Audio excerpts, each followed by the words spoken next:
Kumshi benta benrakhe ka World Tourism Day, ka NIPS Hotel Management, ka badan haum kedai no mensong. Menta kasngi balang ka arpu hunyo tarik nailur arjar polai. Kala penlong da kajing Pynkhuid, lani ka cleaning drive ya Nan Polok. Ya kani kajing Pynkhuid di ka batam ki plastik ki nyut ki nyer, ka balas dang nadu ka por karui bajem step.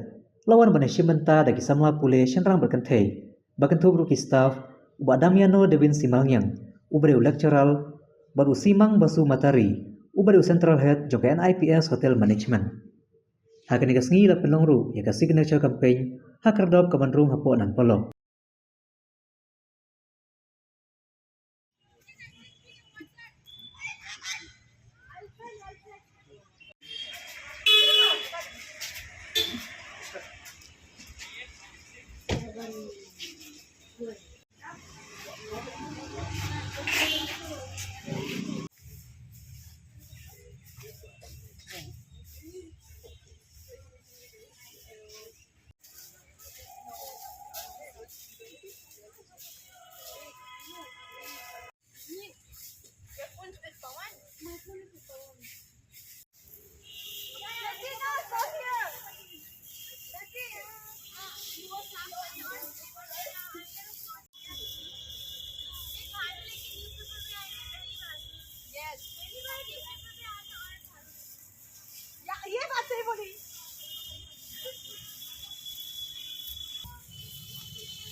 Kerteng jonga dari damiano devin simalnya, dari lecturer jonga ni NIPS Hotel Management apa nomor song kedai. Ka jingtumu ka mengi peluang mentak singi ketika kembang itu bi bahkan ke 27 of September ketika World Tourism Day.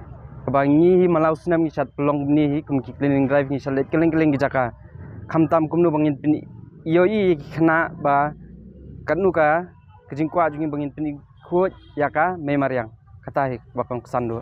Minta kasih pelong tang ni award selek te kabal lachim senam ne hadin senam ke banwan kibashim minta hari ni ka por Pynkhuid ni pling kena kelas berokhan ni don kumbasa puar ngon bat ki noing kai staff berokhan ni ketup lang kumbasa punyo kadai ka pelong ni ka balong ba minta ngi kwa hi bangi chu se kan ko award selek ba i kwa bang pin i kena kamtam ba kan ni ka World Tourism Day kumbang tip hi ba bunsin ki Jaka ki badai terus spot kena bengin kuat in suba kamtam ki beri bana bar banwan kena bikin dubi kanu kajing tenat jongka Jaka kajongi kamtam hari kasih jantia.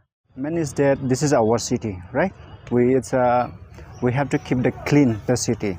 So our mess means like a region is there so that we can guide to student means like how to keep the clean the city. And today is the tourism day. So through the tourism day, we want to means like the student to make them understand like means cleaning is the healthy for the human being, right? So this is the reason we are doing this event today because of tourism day.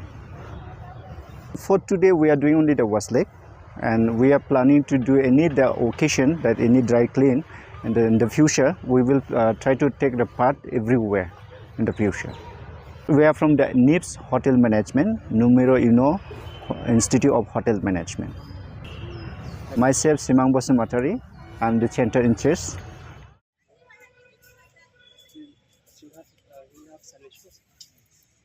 Kita, wait one more.